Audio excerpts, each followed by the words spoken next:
So I left in '88 as chairman of the department because I was convinced that I could start a research institute, which we did, called the Center for Advanced Purchasing Studies, which was the first tenant in the new ASU Research Park down on Elliott, and I was the director of the Center for Advanced Purchasing Studies for its first 10 years. And I left that. Purpose was to improve the performance of purchasing by U.S. companies. It was to do research that would help U.S. companies improve the way they spent the purchasing money. And it seems to have worked. It's interesting. Was it part of ASU or not? I was not an ASU employee because I was a retiree. So I was a contract employee to CAPS, i.e., they couldn't pay me through ASU because I was retired and taking a pension. So they had to pay me as an independent contractor.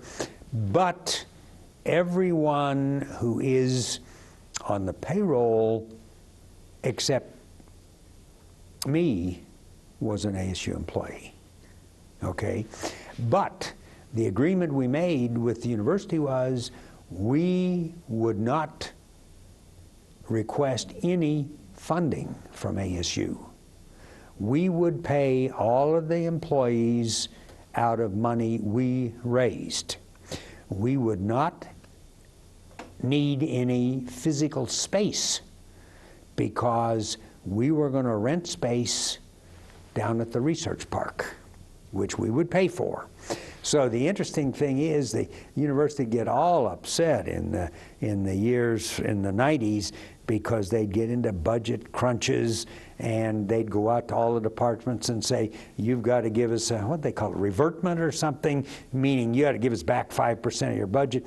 So they used to always come to me and say, well, you know, and I'd say, well, wait a minute, guys, let's look very carefully. I'll be happy to give you back 5% because you haven't given us anything. So there's no money to give back.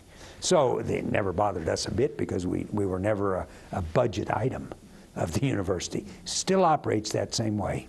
It is a joint project of the Carey School and the National Association of Purchasing Managers. Still operates in the very same way.